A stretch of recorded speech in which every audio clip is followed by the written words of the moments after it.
Hello, ladies and gentlemen, and welcome again to Syriana Analysis. I'm your host, Kevork Almassian. Thank you very much for tuning in to today's live streaming, whether you're joining us on YouTube, on Rumble, or on Ganjing Word.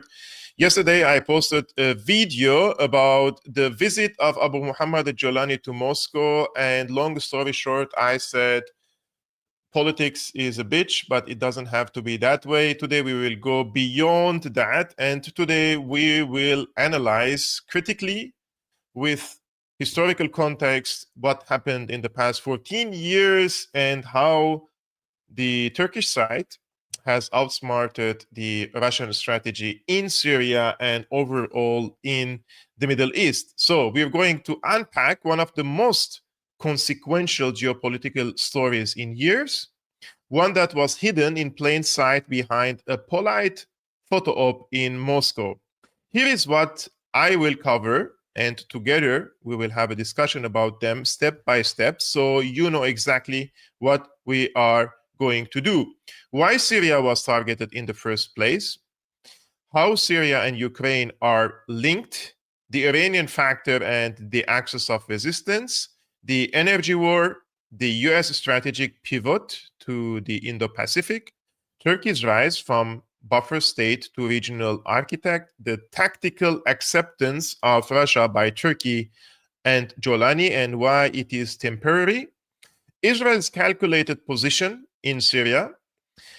We will discuss a theory, which is the sea power versus the land power theory, and what China's silence reveals about the limits of multipolarity. And finally, we will do some sharp, realistic conclusions, no sensationalism. On this channel, we will give you solid, rock solid analysis. Sometimes we agree together, sometimes we disagree, but we will never do sensationalism or propaganda on this channel. So let's get into it, my friends. I think there are moments in geopolitics, and one of these moments could be probably summarized by this photo. This photo has been very consequential, and I think when a single image summarizes years of conflict, contradiction, and calculation, we really have to go beyond the handshake and beyond the photo and beyond what they have told each other in public. So a few days ago or 2 days ago in Moscow, one of these moments occurred in front of the entire world. Some of you and many of you were disappointed. This is when President Vladimir Putin received none other than Abu Muhammad al-Jolani, the man who once led Jabhat al-Nusra, Al-Qaeda's branch in Syria, and who now calls himself the president of Syria. Now, to most people, this might look like just another diplomatic meeting, but if you really understand the story behind it, the history, the strategy, and geography, you come to the conclusion and you realize this was not just about diplomacy. What happened yesterday or the day before was not just simply diplomacy. It was about the collapse of an entire narrative. And this narrative, which said that Russia's intervention in Syria was the beginning of a stable multipolar world. So this narrative, in my opinion, has crumbled, collapsed, or severely damaged on a reputational stage. So let's unpack this step by step. Let's go.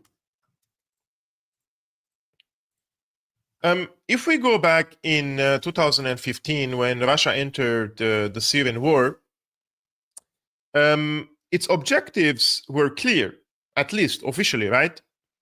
Moscow wanted to preserve a friendly government in Damascus, secure its naval access to the Mediterranean through the port of Tartus, and prevent the spread of Takfiri militancy into the Caucasus and Central Asia.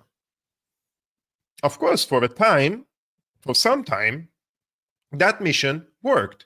Russian air power turned the tide of battles in different places, such as Aleppo, in the suburbs of Damascus, in Hama, for example, northern Hama and Homs. And the Syrian state survived when most observers thought that Assad would fall. And for a moment, it looked like Moscow had reasserted itself as a decisive player in the Middle East, and for the first time in decades, challenged the American dominance in the region, right? But the picture we see today, this picture between Putin and Jolani, tells a different story, right? This is the same Moscow that once bombed Islamist strongholds in Syria, now legitimizing one of their political heirs, one of the probably the most radical figure among these jihadists. Jolani, a former jihadist commander, now sitting in the Kremlin as self-appointed president. And for you guys to know, Jolani didn't come through elections, not through popular mandate, but only by force. It was a coup. And Moscow, astonishingly, received him as a head of state, right? So the contradictions here reveal how fragile Russia's victory in Syria truly was. So let's step back and ask the bigger question. Why was Syria targeted in the first place? Right? Because what happened in Syria was never simply an internal uprising or even a regional power struggle. It was part of a much larger strategy, a decades-long effort to redraw the map of Eurasia and contain Russia.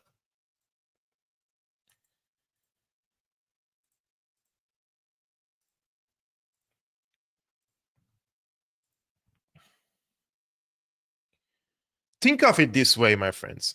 After the collapse of the Soviet Union, the United States and its allies expanded NATO eastward, right? And they surrounded Russia with military and political pressure.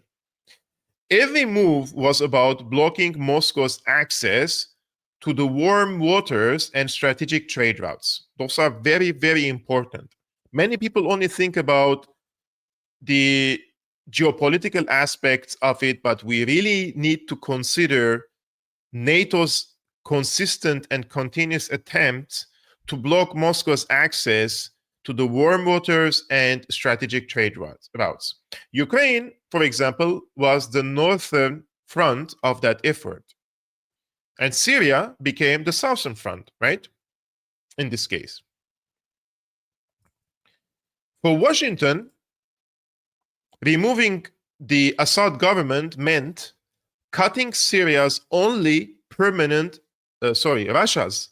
So for Washington, removing the Syrian government, the former one led by Assad, meant cutting Russia's only permanent naval base in the Mediterranean, and that is in Tartus. Without Tartus, Russia would be confined to the Black Sea, right? And it will be bottled up behind the Bosporus, a strait controlled by Turkey, which is a NATO member. So whatever they told you in the past 14 years about democracy, human rights, take them all in a package and put them in the bin, because this had nothing to do with democracy, but rather about geography. The second motive of the US, of course, was energy, right? Around 2008, so around 2 to 3 years before the eruption of the war, coincidentally, Qatar came to Damascus and proposed a pipeline that would transport, I will show you this map. It's important for us to see the maps as we speak. So, in 2008, Qatar proposed a pipeline that would transport its natural gas through Syria and Turkey into Europe, directly competing with Russian gas exports and weakening Moscow's hold over European energy markets. Assad refused the project, right? And he supported instead a rival Iranian pipeline that would complement Russia's energy dominance. That decision, more than any speech about democracy, sealed Syria's fate. The planners in the US, they had an understanding now that Assad is not only going to reject a normalization deal with Israel, but he is not going to allow Qatar to send gas to Europe in order to kill the Nord Stream pipeline projects. And there was another factor which is very important in this case, and that was Iran. Syria, under Assad, was the logistical heart of the axis of resistance. And Syria connected Tehran, this axis of resistance, basically, which stretches from Tehran, Baghdad, Damascus, and Beirut to Gaza. Syria was the connecting element in it between these players, right? So by destabilizing Syria, Washington could isolate Hezbollah, weaken Iran's influence in the region, relieve pressure on Israel, and end the Palestine issue. And this is now quite evident after the regime change in Syria and where the situation is headed in Palestine as well.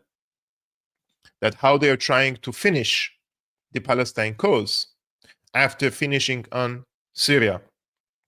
So the war on Syria served three functions: cut Russia's southern naval access, break Iran's regional chain, and reshape the energy map in favor of Western and Gulf producers.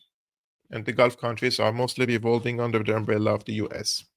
So that is the strategy, or that's the strategic core, right, of this conflict. Everything else, the slogans, the narratives, were just a cover up for this map that they're trying to change now after the regime change. Now that they were successful, right?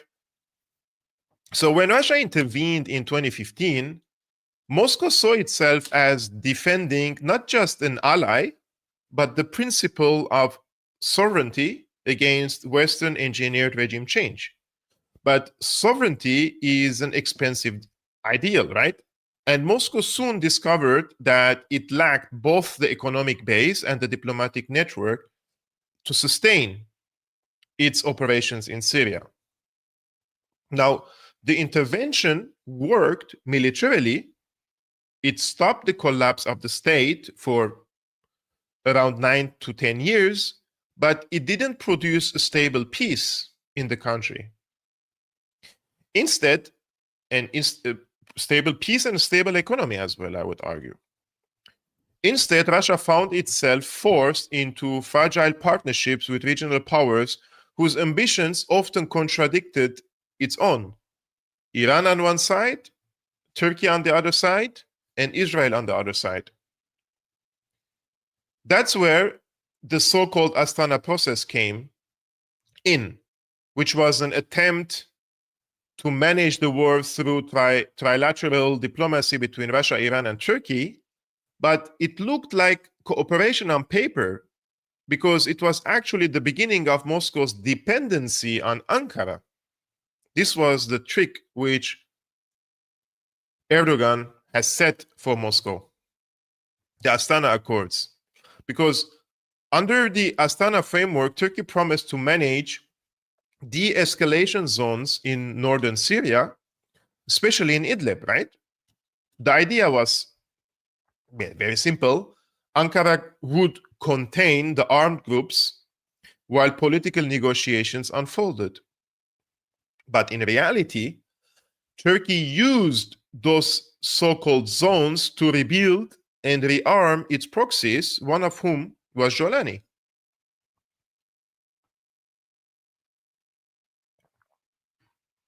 So for Russia, hyper-focused on Ukraine and eager to reduce costs, it was easier to look the other way, but that decision had consequences. Turkey's military and intelligence presence deepened in Syria. Local administrations were set up, and the Turkish lira began circulating in Syrian towns. Ankara's influence became here not temporary but structural inside the country. That's the background to the Moscow meeting between Putin and Giuliani. It didn't happen overnight. It started many years ago under the Astana, and this was the end of a process, basically this photo op that began when Russia accepted Turkey as a co-manager of the war. Now, look at that meeting again between Putin and Giuliani, not emotionally, but analytically, critically. Russia once branded Giuliani as a terrorist, a wanted man leading Al-Qaeda's branch in Syria. Russian pilots died bombing Giuliani's positions. Russian diplomats called him a Western asset. Today, the same man walks into Moscow as the de facto ruler of Syria, meeting with the same leadership that pledged to eliminate him. Some people may see it as an irony. I see it as strategic confusion on Moscow's side. Moscow's official argument, my friends, against Ukraine's Zelensky is that he lost legitimacy by postponing elections under wartime conditions, right? Yet, Moscow now embraces a man who never held elections at all, who seized power in a coup and declared himself president by decree. So, if Zelensky is not the president and his delay makes him illegitimate, how does Giuliani's coup make him valid? It's a legitimate question, right? That contradiction doesn't just expose deep hypocrisy, it undermines Russia's claim to moral leadership in the global south. You cannot present yourself as the defender of sovereignty and international law while legitimizing a warlord who rose to power through Western-backed rebellion and insurgency. And that is where the entire concept of multipolarity begins to crumble. Because moral coherence, not just military power, is what gives credibility to global vision. To understand why all this matter, we need to link Syria and Ukraine together because they are two theaters of the same strategic confrontation. When the US armed Kiev in 2014 and these terrorists in Syria in 2011, the goal was identical: contain Russia's influence and block its access to warm waters. The northern front was the Black Sea. The southern front was the Mediterranean.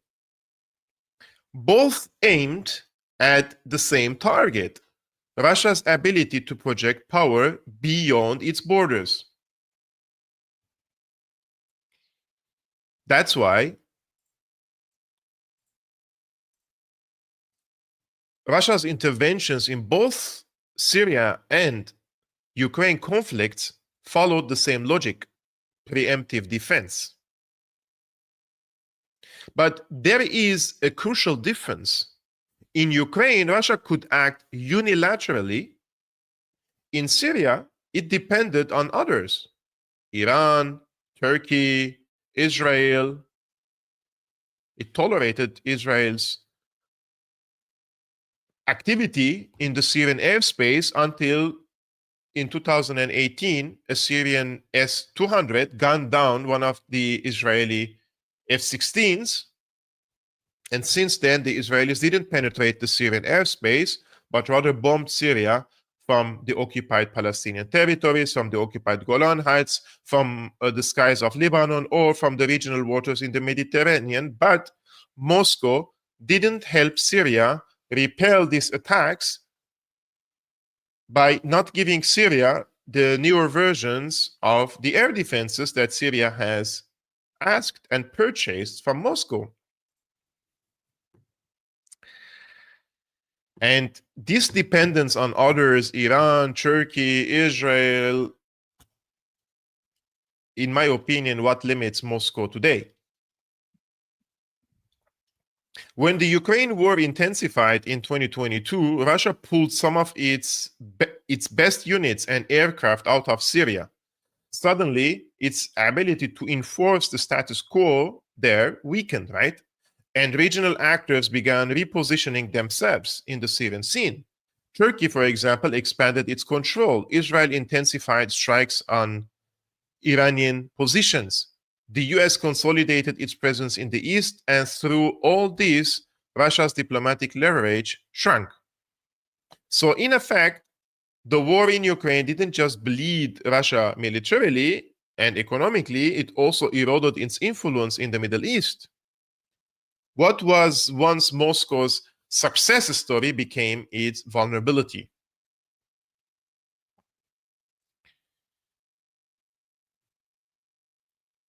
I would like to say something important, and that is you can win a war tactically and still lose it strategically. Russia's intervention saved the Syrian state, yes, but at the cost of giving others veto power over Syria's future. Each actor, Turkey, Iran, Israel, the United States, the Gulf countries, now hold part of the puzzle. And Russia, despite its initial dominance, no longer controls the board. Every decision Moscow makes in Syria today must pass through Ankara's approval, Tehran's calculations, or Israel's calculations, sorry, and Washington's tolerance, right? If you ask me, that's not multipolarity, that is managed weakness.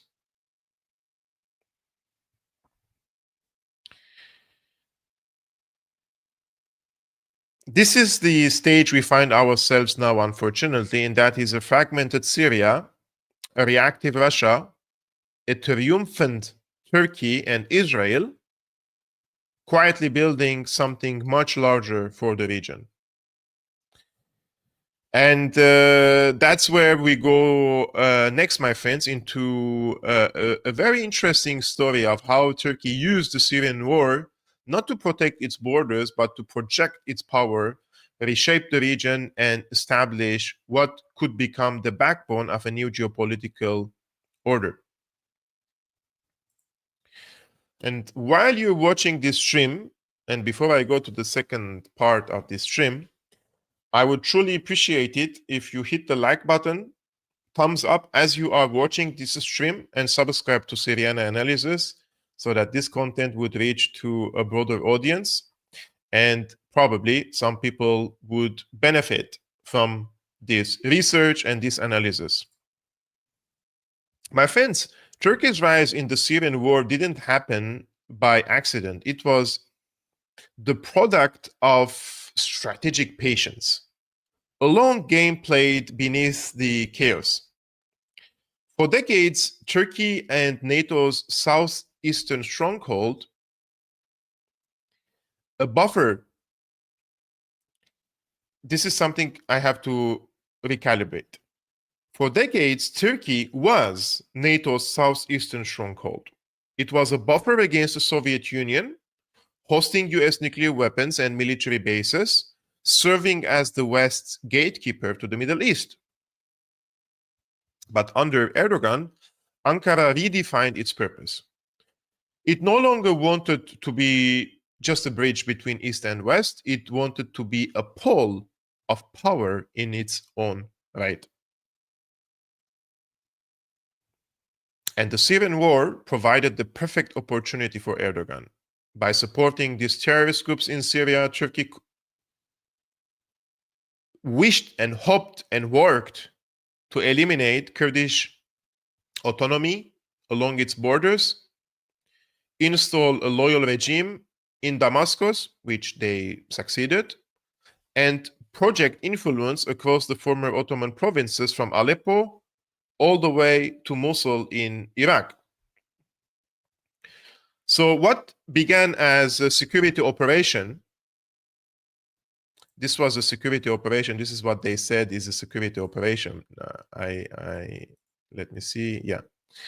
So what began as a security operation in the north of Syria turned into a project of controlled expansion. Every ceasefire, every negotiation, every so-called de-escalation zone under the Astana process was nothing but an opportunity for Turkey to reshape the battlefield in its favor. Same Israeli logic.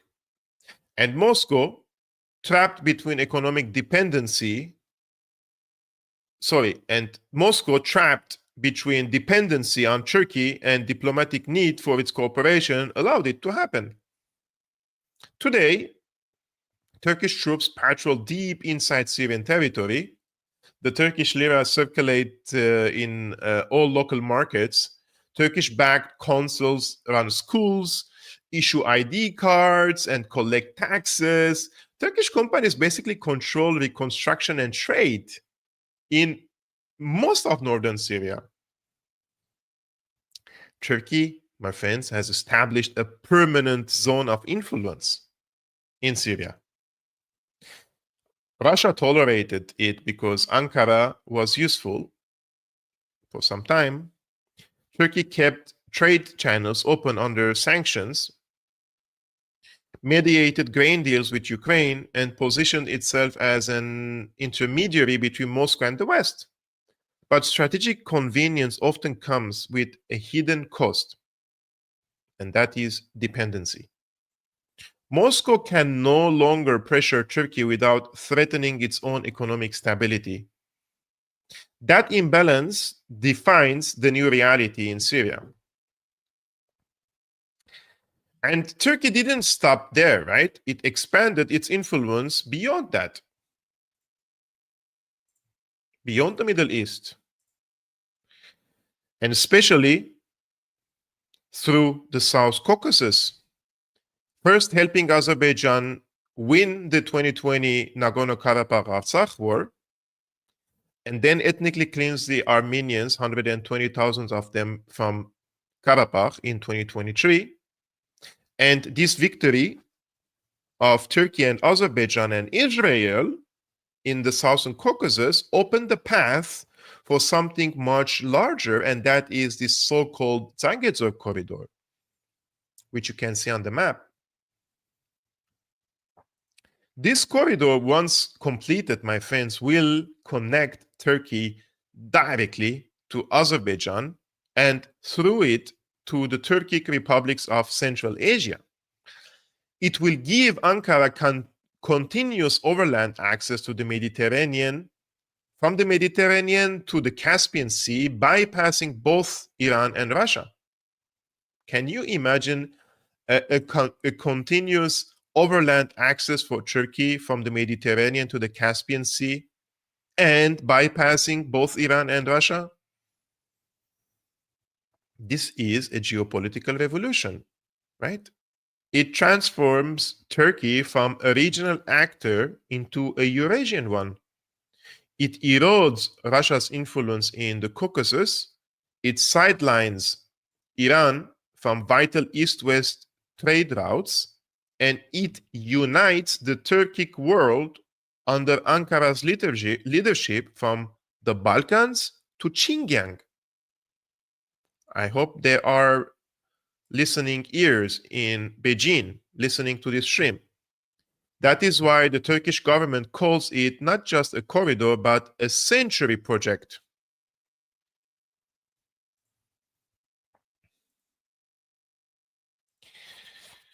Some people try to portray this as a nostalgia, but it's a strategy, my friends. Erdogan is a smart man. and its structural return to influence, economic, military, and cultural, through modern instruments of power. Nowadays, Turkey, for example, exports construction, energy infrastructure, defense technology, culture, these drama series, TV, religious education, everything to the entire region, to the Middle East and to the Turkic region. This is, of course, soft power with teeth that can bite. And through this expansion, Turkey has achieved something that neither Russia or China has managed, and that is coherence. Because this coherence aligns its economy, its foreign policy, its military posture toward one and only one goal: to become the pivot state between Europe, the Middle East, and Central Asia. Now, some people may argue and say Turkey cannot act alone, and I agree. I think the rise of Turkey also intersects with Israel's calculations in subtle but critical ways. For many years, by the way, Ankara and Tel Aviv were rivals, but mostly rhetorical. This enmity was rhetorical. Erdogan's rhetoric against Israel was fiery, ideological, and often popular and populistic in the Arab street, right? But geopolitics isn't about emotions, my friends.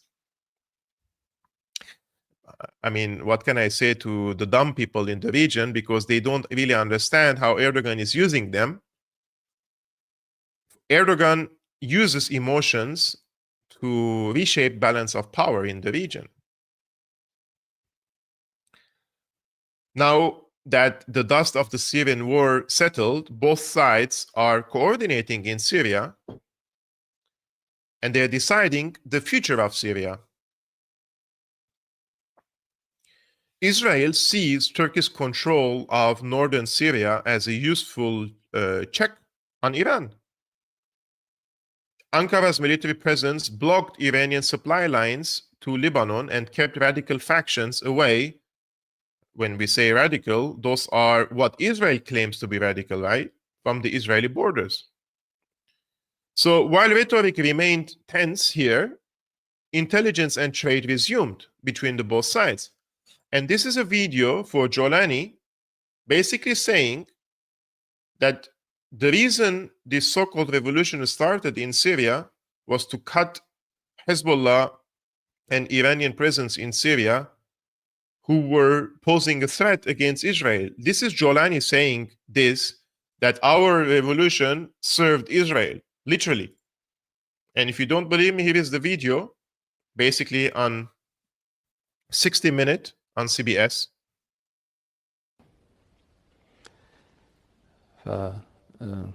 رغم أن ما قامت به الثورة السورية هو يفترض أنها يعني قامت بطرد الميليشيات. I will replay it again so you see. رغم أن ما قامت به الثورة السورية هو يفترض أنها يعني قامت بطرد الميليشيات الإيرانية التي كانت تسبب تهديد لإسرائيل، وأيضا طردت حزب الله من سوريا في نفس الوقت، لأنه كانوا هؤلاء خصوم. لم نفعل ذلك لأجل إسرائيل، لكن بشكل أو آخر استفادت إسرائيل من المشهد السوري الحالي. This is Jolani, the self-appointed president of Syria, or the CIA MI6 appointed president of Syria, basically saying that despite the Syrian revolution, so this is what he says. Despite the Syrian revolution, he says, it was supposed to repel Iranian militias that were threatening Israel. It was supposed to repel militias that were threatening Israel. And also repelled Hezbollah from Syria at the same time, because they were opponents of Israel. He means we didn't do this, he says, for Israel's sake, but in a way Israel benefited from our current Syrian state, Syrian scene. You can analyze and calculate it the way you like. but the facts are there. So, Israel's point of view, a Turkish-managed Syria, especially under a figure like Jolani, is not ideal for them, but preferable to Iranian dominance or complete chaos, right? As long as Ankara keeps these Takfiri factions contained and away from the Golan, Tel Aviv can tolerate Jolani. Yet Israel also doesn't want Turkey becoming too powerful, and that is where Russia becomes a convenient counterweight. Tel Aviv may criticize Moscow publicly, but strategically it prefers that Russia maintains its presence in western Syria, particularly at Tartus, because Russia's naval and air bases limit how far Turkey can extend. They form a balance of weakness, a structure in which no single actor dominates, but all coexist under managed tension. This is how Israel likes its neighborhood, my friends. Fragmented, predictable, and ultimately manageable. And that's why, even though Israel supports Ukraine diplomatically, it quietly accommodates Russia in Syria militarily. It's realpolitik, not friendship. I think this part now is very important because I would like to address the illusion that defines the entire arrangement, the illusion of rapprochement between Jolani, Turkey, and Russia. Jolani, the self-appointed president of Syria. I think Jolani's self-appointment as president was always about timing. He saw an opening. Assad is exiled, Moscow desperate to preserve relevance, Ankara eager to formalize control, and he sees that, right? Jolani's regime depends on Turkish backing for security and on Russian tolerance for international recognition, in addition to the West. So for now, he is playing both sides. But anyone familiar with the ideology of his networks, the remnants of the Muslim Brotherhood and the Takfiri currents, knows very well that this detente with Moscow is purely tactical. For them, Russia remains an infidel occupier, a temporary necessity in a longer struggle. Sooner or later, the same cycle will repeat. Pressure, escalation, and betrayal. Remember this stream when it happens in a year, 2, 3, 4, 5. We will come back to this. Hopefully somebody will remember it and dig in. Sooner or later, you will realize and you will notice that these powers are repeating the same cycle. They will put pressure on Russia, they will escalate against Russia, and they will betray Russia. The same forces that broke the Astana Accords and the Sochi agreements will once again push to remove Russia from Syria altogether. This time, not through open war, but through politics and economic leverage.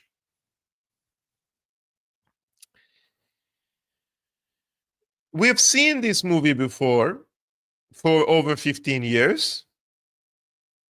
After every deal, every UN Security Council resolution, every side deals, every regional deals, Astana, Sochi, UN Security Council resolutions, etc., etc., each of them ended the same way, with new front lines and new pretexts for intervention. So when Moscow and Jolani shake hands today, in my opinion, this is nothing but a pause. It's just a pause. It's transactional moment born of exhaustion, not strategy. It's transactional moment born of exhaustion, not strategy. And that is the trap Russia finds itself in. To preserve its last foothold, it must rely on the goodwill of those who ultimately want it gone. For Turkey, the calculus is even simpler. It benefits from Russia's presence as long as the presence is limited. Useful enough to deter Western overreach, but weak enough to never challenge Turkish primacy. But once Turkey consolidates control from northern Syria through Armenia to Central Asia, it will have no more need for Moscow's cooperation. Remember this. At that stage, the pressure on Russia to withdraw from Tartus will intensify immensely. That is why the so-called rapprochement is nothing but an illusion, a temporary arrangement masking irreversible divergence.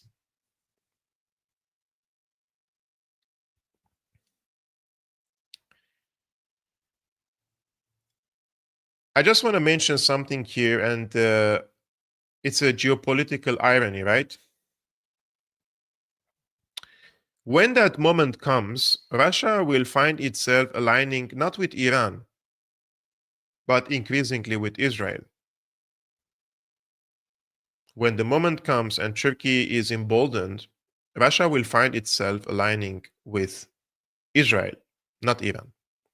Because Tel Aviv shares Moscow's interest in preventing Turkey from becoming the uncontested regional power.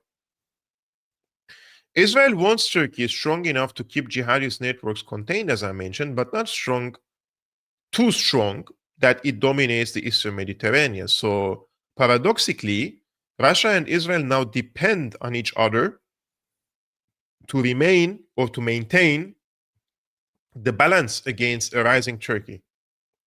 This is the new triangle of the Middle East: Turkey, Israel, and Russia, each cooperating and competing simultaneously. And the glue holding them together is not ideology, but fear of exclusion. I've been talking for how long already? 40 minutes. Okay, good. I still have a little bit more. If you're liking this conversation, like this explanation, this geopolitical lesson, call it whatever you want, guys, I would really appreciate it if you hit the like button as you watch and subscribe to this YouTube channel. To understand why all this conversation revolves around a single port, Hamemim, or the port in Tartus, the Russian port, we need to step back from politics and return to geography of power itself. This is some theoretical approach. Because geographies, my friend, do not change even when the regimes do. Assad regime could go, but the geography is still there, and you need that geography, right? So let's explore sea power versus land power, the two theories that have defined global strategy for more than a century. This is very, very important, by the way, because at the dawn of the 20th century, two thinkers framed the word strategic dilemma. One of whom was Admiral Alfred. I will show you the photos because I think it's he had a really nice beard. Anyways, let's see. Okay, this was the first dude.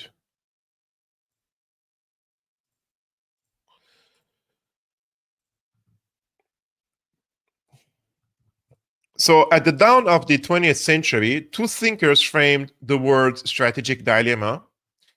Admiral Alfred Sayer Mahan, this is in the picture, an American naval strategist. He argued that maritime supremacy determines global power. Admiral Alfred Thayer Mahan believed that whoever controls the seas controls trade, and whoever controls trade controls the world. Now, his British counterpart, Sir Halford Mackinder,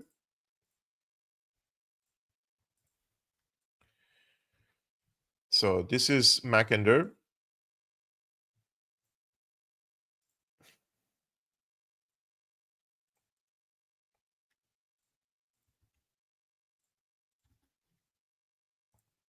This is Mackinder. He offered the opposite view.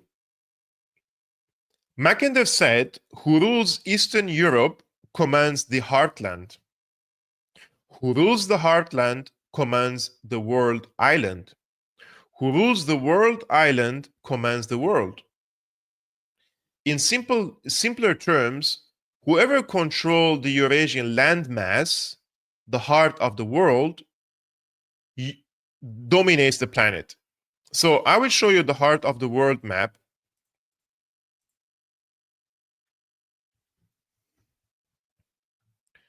So the heart of the world, Mackinder.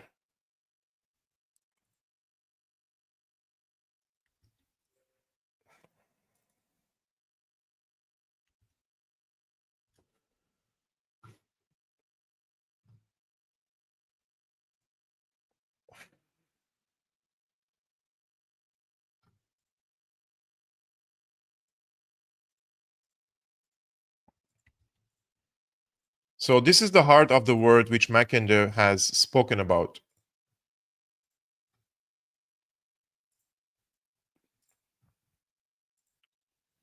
He said, whoever controls the Eurasian landmass, the heart of the world, dominates the planet. So these two versions that Mackinder and Mahan presented have been in conflict ever since. The British Empire and later the American Empire built their power on Mahan's principle. They believed in global sea lanes, naval bases, and maritime trade. The Soviets, on the other hand, now Russia, based their strategy on Mackinder's territorial depth, land routes, and buffer zones. But in today's world, my friends, the two are merging, right? Trade still flows mostly by sea, but the strategic contest is about connecting land to sea. Pipelines, railways, and ports, these are the arteries of modern power. Now, look at, for example, Russia's geography. Most of its ports freeze in winter. The Baltic and Arctic are ringed by NATO states. The Black Sea is blocked by the Bosporus and Dardanelles, both controlled by Turkey. So only Tartus on Syria's coast gives Russia permanent warm water access to the Mediterranean. That's why, for Russia, Tartus should not be replaceable. It is irreplaceable. It has to be seen as irreplaceable. It's not a large base, but it is the symbol and guarantee of Russia's global reach, right? Tartus base allows Moscow to project power into the Mediterranean, North Africa, and the Red Sea. It's a difference between being a regional and a global power. Without Tartus, Russia's navy becomes landlocked behind NATO choke points. With Tartus, Russia retains a finger on the pulse of the world's most contested sea.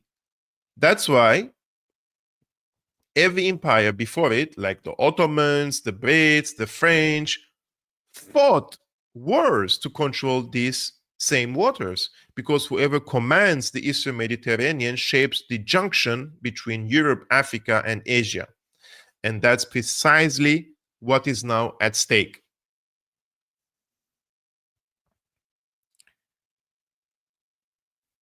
But Moscow's problem is that its access to Tartus now depends on the goodwill of Turkey and Jolani, the very actors who ultimately want it gone. It's a strategic paradox, right? Russia's survival in Syria depends on those who plan its eventual exit. Ankara tolerates Tartus because it suits its narrative of balance. Giuliani tolerates it because it grants him international legitimacy. Israel tolerates it because it restrains Turkey, and the US ignores it because it keeps Russia tied down. Everyone benefits from Russia's presence for now, for the moment. But it's a strategic stagnation, in my opinion.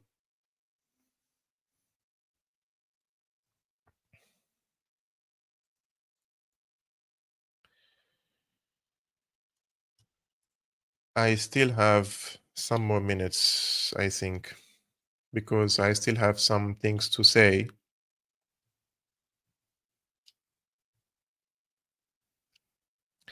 Unfortunately, maybe something a little bit about the multipolarity, because I think it's important to make a statement about this so-called multipolar world that was meant to compete, replace, call it whatever you want, American hegemony. It seems it is not emerging as a coherent alternative, and it's a patchwork of contradictions. And in this case, I think it's quite obvious the role, for example, of the silence from the role and the silence of China. For many years, Beijing presented itself as the calm, rational pillar of a new order. They said no interference, mutual respect, win-win cooperation. But Syria needed support from China when its economy was torn apart due to the draconian sanctions of the Americans and the Europeans against the Syrian economy. This was a perfect stage for China to demonstrate its global leadership, but it stayed on the sidelines. Beijing issued statements but avoided decisions like concrete, like tangible, decisions. We heard a lot about pledges to reconstruction, funds, but we haven't seen them materialized, right? China talked about Belt and Road connectivity, but couldn't build a corridor through a war-torn country that desperately needed investment, right? So while Moscow overextended, Beijing undercommitted in this case, and the result was vacuum.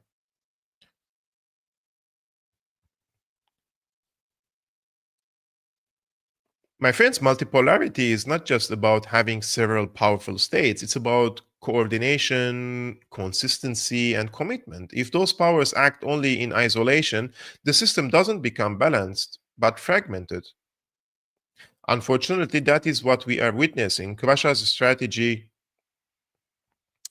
in Syria collapsed or severely damaged under military overreach. China's strategy um, has been damaged under excessive caution. I'm talking about Syria. And the global south, the very audience both Russia and China want to reach, is watching closely, right? They're seeing that neither Moscow or Beijing has built real institutions to rival Western ones, still in the process. Yes. They see that multipolarity has become maybe a slogan rather than infrastructure. And many countries are starting asking questions, because this vacuum has created a situation where Turkey and Israel stepped in, the United States stepped in, they all exploited the gaps left by Russia's distraction and China's restraint. Turkey projected hard power through drones and troops. Israel projected smart power through intelligence and technology. The US freed the need to occupy, now governs by proxy, outsourcing containment to regional partners, while it refocuses on China in the Indo-Pacific. This is why Washington's new model empire is an empire without the footprint. Why spend trillions on wars when you can achieve the same goals through regional management, right? Just look closely. Every actor in the region now functions within this delegated order. Turkey secures NATO's southern flank. Israel stabilizes the eastern Mediterranean energy routes. The Gulf finances reconstruction, and Russia, ironically, polices what remains of its own shrinking influence. Some people would say this is not multipolarity, but rather a managed multipolar confusion.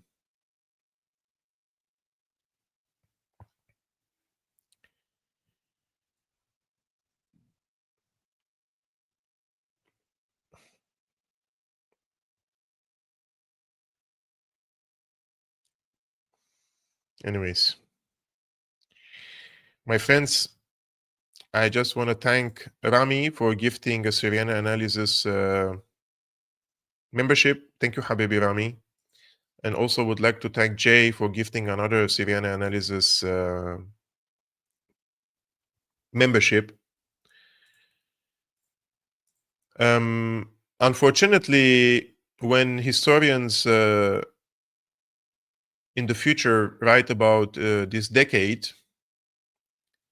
they may not remember the speeches, the communiques, or even the words, and nobody will come back to these YouTube monologues. They will remember a photo, a handshake in Moscow between a superpower and a warlord in ascent.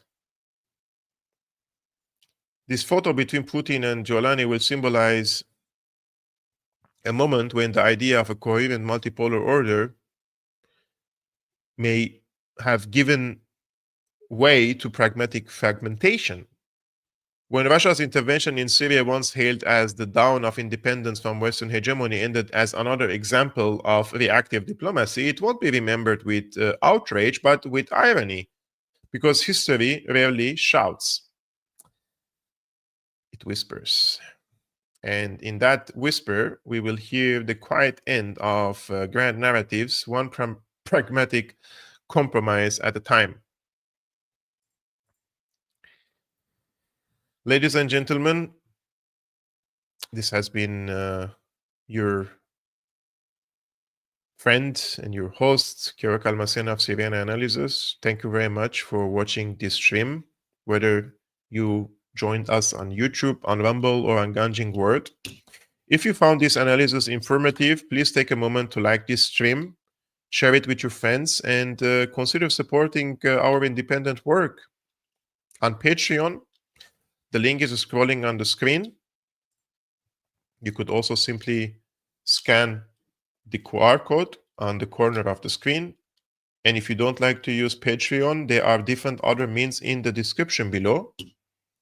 By supporting this work, I can continue as an independent journalist, political analyst, to bring to you fact-based analytical coverage of global geopolitical affairs. Until next time, my friends, tomorrow with our dear friend Tarek Chebil Amar. Until next time, stay informed, stay rational, stay critical, and see the world as it is, not as they tell you it is. Peace be upon you, upon your families. Salam.